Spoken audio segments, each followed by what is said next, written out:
여러분 마음속에서는 지금 기쁘고 즐거운 소리가 많이 들립니까? 근심, 걱정, 탄식의 소리가 많이 들립니까?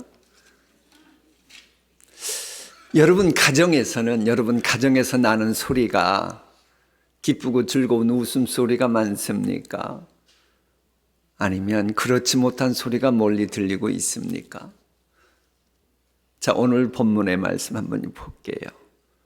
자, 불과 한 절입니다. 이 딸랑 한 절밖에 없는데 이 즐거움이라고 하는 단어가 4번이나 연거푸 나오고 있습니다. 우리가 전능하신 하나님과 만남을 갖는다면 즐거울까요? 즐겁지 않을까요? 그런데 왜 배우하신 집사님 얼굴만 웃고 그 외 분들은 얼굴에 우거지상 있는 분들이 계십니까?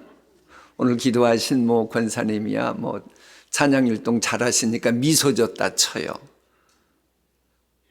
찬양했던 것처럼 영원히 죽을 수밖에 없는 나를 위해 대속제물이 되어주신 예수 그리스도가 내 마음속에 있다면 즐거워해야겠지요.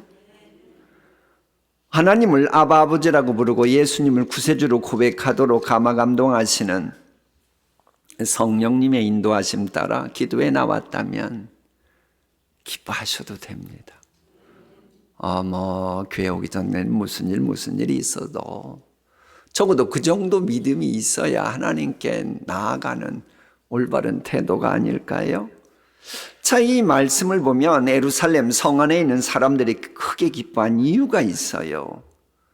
하나님께서 바벨론 포로로 잡혀있던 자신들에게 자유를 주시고 자유를 주실 뿐만 아니라 드디어 본토로 돌아오게 하시고 본토로 돌아오는 그 엄청난 멀고 먼 길, 위험한 길, 그런데도 지켜주시고 온갖 방해가 있었음에도 예루살렘 성벽을 재건케 하신 하나님 생각하니 너무너무 은혜가 고마운 거예요. 그럴 때 즐거워하지 않으면 그게 이상하겠지요. 우리 이야기하는 겁니다. 사탄 마귀의 포로요 종이었던 우리를 예수 그리스도 대속제물로 삼아주시면서까지 우리에게 자유 주시고 하나님의 자녀 삼아주시고, 여러분이 인정하든지 말든지 지금 하나님은 여러분을 약속의 땅 푸른 초장 쉴 만한 물가로 인도하고 계신 거예요. 믿습니까? 합력하지 선이 되게 하신 하나님을 믿는 게 분명하다면 우리도 즐거워하는 것이 마땅합니다. 우리 옆에 분하고 인사합시다. 항상 기뻐하고 즐거워합시다. 그런데 간혹 우리가 즐거워하지 못할 때가 있습니다. 왜 그렇습니까? 본문 다시 보세요. 그들이 심히 즐거워하기 전에 한 게 뭐예요? 큰 제사를 드리고, 저게 NIV 성경은 Great Sacrifices로 되어 있어요. 그러니까 주님 앞에 주님이 원하시는 나 자신의 정과욕을 십자가에 못 박는 희생의 제사를 하나님께 드리고 나만 드린 게 아니고 함께 드리니 즐거움이 심히 크게 커졌다라고 하는 겁니다. 왜 우리가 즐거움을 잃어버려요? 왜 기뻐함을 잃어버려요? 나 자신 정과욕을 십자가에 박지 못하니까. 여러분, 죄송한 얘기인데 저 같은 경우는 목회하다 보면 간혹 속 썩일 일이, 속이 상할 때가 있을까요? 없을까요? 여러분이 어떻게 알아요? 혹 있어도 노회장도 하고 총회를 하다 보니 있지요. 있어도 잠자리 들 때는 그럽니다. 하나님, 이런저런 일이 있었는데 저 지금 죽여주십시오. 어떻게 해달라고요? 근데도 하나님이 죽이지는 않고 생명은 연장시키더라고요. 죽여주십시오. 정과요구 십자가에 못 박아 주십시오. 그럼 그날 있었던 일은 뭔 거예요? 다 하나님께서 알아서 하시는 거예요. 그리고 다음 날 또 희망 주실 때 새 희망 가지고 맞이하는 거예요. 아멘만 하지 말고 여러분도 꼭 그렇게 하세요. 그런데 우리 한번 생각해 보시오. 본문이 기록될 당시에 제사에는 먼저 이 속죄제가 있었습니다. 속죄제. 이 큰 제사 그럴 때는 속죄제가 뭐예요? 내가 죄인이라 할지라도 그 모든 죄를 그 속죄 제물에 전가를 시키고 그러면 내 죄가 깨끗이 사함받는 거예요. 그러니 내가 지금까지 살아오면서 바벨론 도로 생활하면서 어땠건 혹은 뭐 이 성전 건축하는 과정 속에 주님 보시기에 부족함이 있었건 혹은 하나님을 향한 불신앙적인 모습이 있었건 모든 죄를 깨끗이 주님이 씻어주신다? 그럼 당연히 즐겁죠. 새 출발할 수 있으니 새로운 피조물 됐으니. 자, 그런가 하면 이 제사에는 화목제도 있었습니다. 자, 인간의 모든 것 주장하시는 하나님과의 관계가 불편하면 사는 게 힘들어요? 어려워요? 힘들고 어려워요. 그런데 모든 것 주장하시는 하나님과의 관계가 아주 가까워지는 화목제들이니 이제 그 하나님과 가까워지니 당연히 즐거울 수밖에요. 여러분, 우리 가운데 즐거움 잃어버린 분 계십니까? 즐거워하지 못하게 만드는 원인이 무엇이든지 간에 죄악이라 할지라도 그 죄를 깨끗이 사해 주신 예수 그리스도의 속죄의 은총 앙망하고 하나님과 화목하는 화목제물이신 예수 그리스도 이름 붙들고 하나님과 화목해지면 즐거움 회복하게 되는 겁니다. 자, 그런데 이 본문에 보면 이게 본인만 그런 게 아니고 부녀와 어린이까지 했다. 한마디로 남녀노소 모두 이 은혜를 입었다는 거예요. 그러니 모두에게 즐거움의 물결이 거세게 아멘 할 때까지 거세게 일어났던 거예요. 아니, 여러분 가정과 여러분 심령과 우리 교회도 그러고 즐거움의 물결이 거세게 밀려오도록 오늘 기도 시간에 꼭 기도해 주길 바랍니다. 자, 그러면 이렇게 심히 즐거워하고 크게 즐거워하며 남녀노소가 함께 즐거워하는 소리가 멀리 들릴 정도로 마음 깊은 곳에서 터져 나오는 즐거움이 있었는데 왜 그들이 그렇게 즐거워했을까요? 그것을 알려주는 느헤미야 11장 12장 1절부터 43절까지 오늘 읽으려고 하는 겁니다. 여러분, 즐거움을 가로막는 것 중에 하나가 불평불만입니다. 에이, 내가 저 인간하고 결혼을 하지 않았어야 되는 건데 내가 그때 웬 이러면 즐거움이 있을까요? 없을까요? 없어요. 예, 그래. 공동체도 마찬가지입니다. 공동체도 불평불만이 이게 있으면 공동체의 즐거움이 멀리까지 퍼져나가지 못해요. 근데 이제 공동체의 불평불만 쌓이게 하는 것 중에 하나가 일반적으로 인사 문제입니다. 무슨 문제라고요? 그래서 인사가 만사다 그러는 거예요. 인사가 만사다라고 하는 말 알죠? 사람이 적재적소에 재능 따라 제대로 배치되면 이 괜찮은데 그게 아니면 불평불만 터져 나오는 거예요. 여러분, 우리나라도 그 사람을 그 적재적소에 배치하지 못해가지고 살고 의거가 일어나고 그랬던 거 아닙니까? 느헤미야 역시도 이 공동체의 불평불만을 없애기 위해서 인사 문제를 어떻게 할까 엄청 기도했을 겁니다. 왜? 기도했다는 얘기가 없으니 했을 거라고 보는 거예요. 그럼에도 불구하고 그렇게 기도했을 거라고 유추하는 근거가 이 하나님의 방법인 제비 뽑기를 통해서 인사 배치를 한 겁니다. 성경에 그런 말씀이 있냐고요? 한번 보시죠. 백성의 지도자들은 예루살렘에 거주하였고 그 남은 백성은 뭘 뽑아? 제비 뽑아 10분의 1은 거룩한 성 예루살렘에서 거주하게 하고 그 10분의 9는 다른 성읍에 거주하게 하였으며 예루살렘에 거주하기를 자원하는 모든 자를 위하여 백성들이 복을 빌었느니라. 지금 느헤미야가 누구라 그랬죠? 당시 왕의 그야말로 페르시아 세계 대제국의 그 거의 뭐 절대적인 신뢰받던 사람으로 이 정치 구단입니다. 그런데도 그 자국 공동체의 불평불만 없애기 위해서 인사 문제를 놓고 하나님께 기도하고, 그러니 완전 성경적으로 자원하는 사람은 예루살렘에 가게 하고 나머지는 제비 뽑아 그렇게 했다라고 하는 겁니다. 근데 특이한 것은 왜 예루살렘에 거주하는 사람들을 다른 사람들이 복빌었다 그랬을까요? 자, 여러분에게 지방에 있는 아파트를 한 채 줄 수도 있고 서울 강남에 있는 아파트도 한 채 줄 수 있다. 그러면 누가 준다 그러면 어디를 택할까요? 어이구, 웃는 분들은 누구예요? 아, 우리는 그런 거 초월했다 그렇습니까? 우리나라는 그런데 예루살렘 이 나라는 그런 상황이 아니었어요. 자, 아직까지는 이 나라가 바벨론 포로 돌아와갖고 이제서야 공동체가 만들어지기 시작한 겁니다.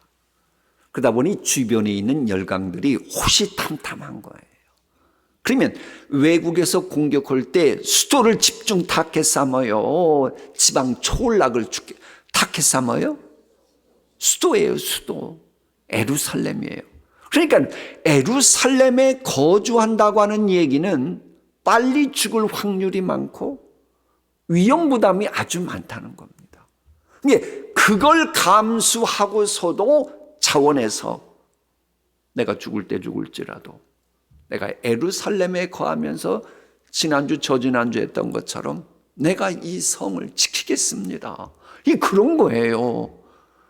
그러니 주변 사람들이 자기네들은 또 유대인들이 본래 직업이 목축업이잖아요.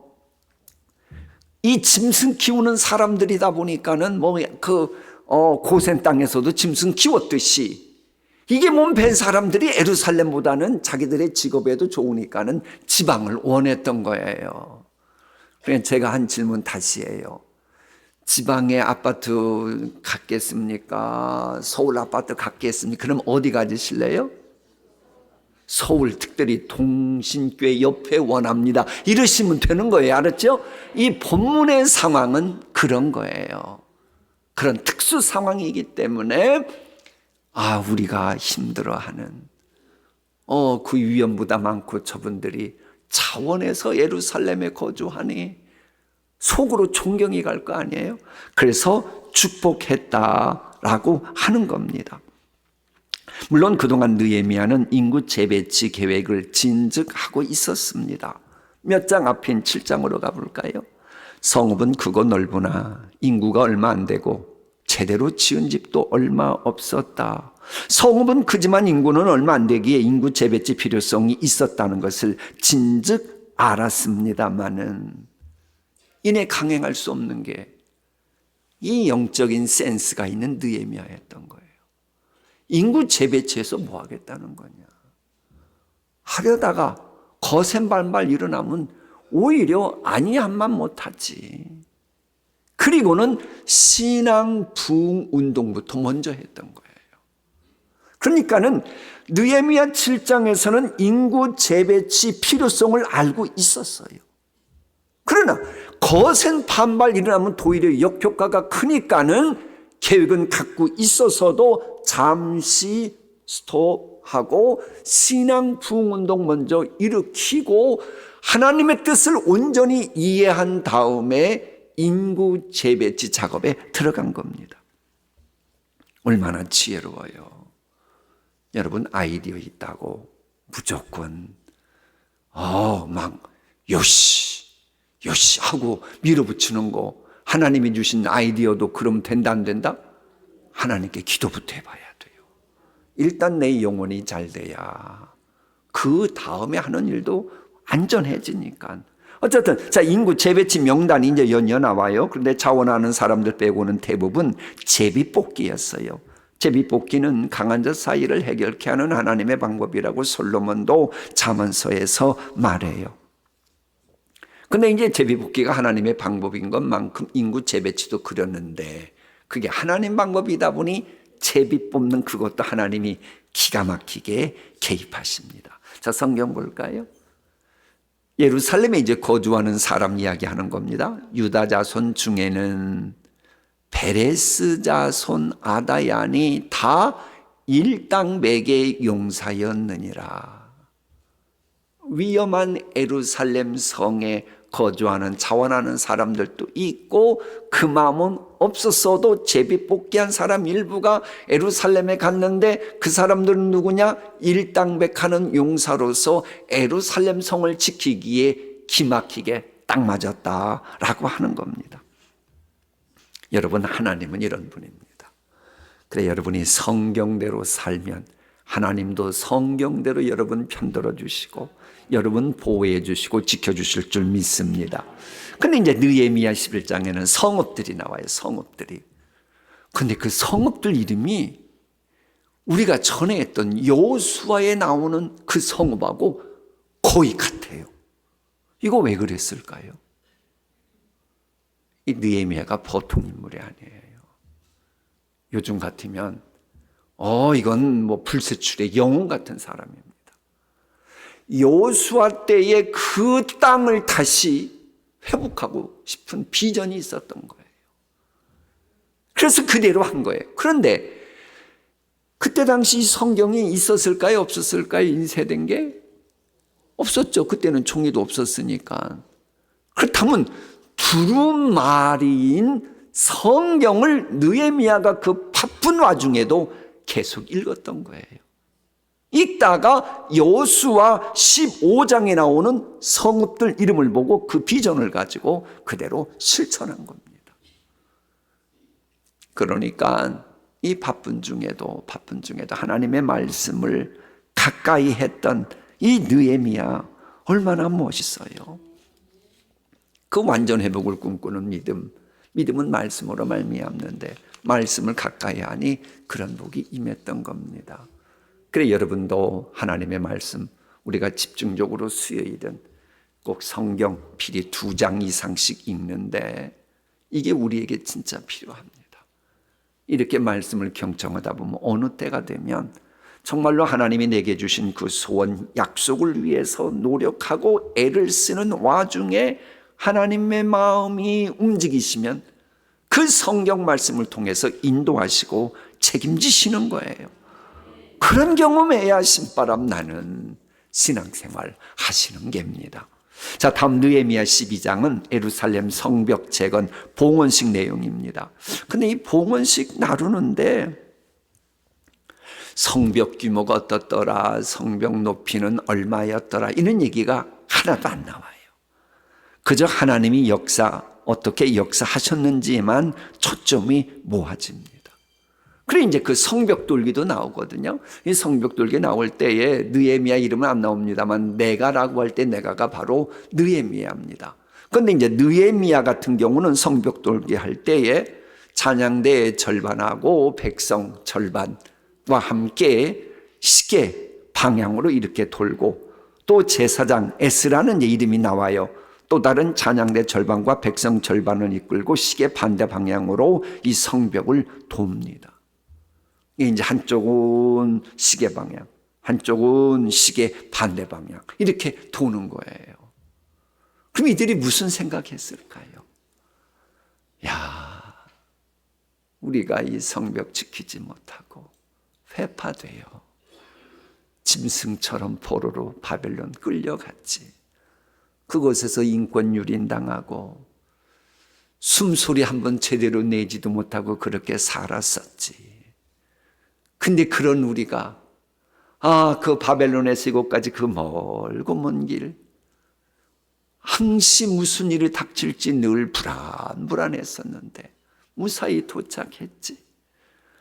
그리고 이 성벽 사느라고 기득권 가진 그 산발랏 또비야, 이름도 산발랏 또비야 꼭 여우처럼 생겨가지고 그것들한테 얼마나 고통당했는지. 그래도 하나님이 이렇게 만드셨네. 얼마나 좋겠어요. 기쁘겠어요. 그래서 그들은 즐거워할 수 있었던 겁니다. 근데 여기서 우리가 한 가지 더 짚고 넘어가야 될 게 이 성벽 봉헌 예식을 거행하기 전에 성결 의식을 먼저 행했다는 겁니다. 30절 말씀 세 번역으로 읽습니다. 제사장들과 레위 사람들은 몸을 깨끗하게 하는 예식을 치른 다음에 백성과 성문들과 성벽도 뭐하게 하는? 깨끗하게 하는 예식을 행했다라고 하는 겁니다. 그러니까 제사장과 레위 사람들은 말 그대로 속죄제로 깨끗하게 하는 예식을 했고, 이 백성 같은 경우는 그 자기네들이 하나님 앞에 문제 있을 때에 때로는 옷과 몸을 깨끗하게 하는 그런 예식입니다. 그리고 성문과 성벽 같은 경우 깨끗하게 하는 예식은 성경을 보면 우슬초 같은 것으로 때로는 새의 피로 뿌리면서 정결케 하는 예식을 행했다라고 하는 겁니다. 우리도 아무리 주님을 즐겁게 그야말로 주의 사랑을 감격하고 기뻐할 일이 있어도 우선 먼저 우리의 즐거움이 하나님 앞에 상달되도록 할 일이 뭐냐? 예수 그리스도의 십자가 보혈은총을 먼저 경험해야 되는 거예요. 그래야 내가 주님을 향해 드리는 모든 것이 다 그대로 연락되는 겁니다. 자, 이렇게 인구 재배치 사업도 마무리됐지요. 그리고 인구 재배치 작업의 불평불만이 이제 아예 없게 되는 중에 정결 예식을 통하여 영원히 공중나는 새처럼 되었죠. 동시에 예루살렘 성곽을 봉헌하는 은총까지 입었지요. 크게 즐거워할 수밖에요. 이런 은혜가 우리 모두에게 있어지기를 소망합니다. 이런 소망을 가지고 어쩜 지루할 수도 있는 오늘 느헤미야 11장 12장 말씀 읽도록 하겠습니다.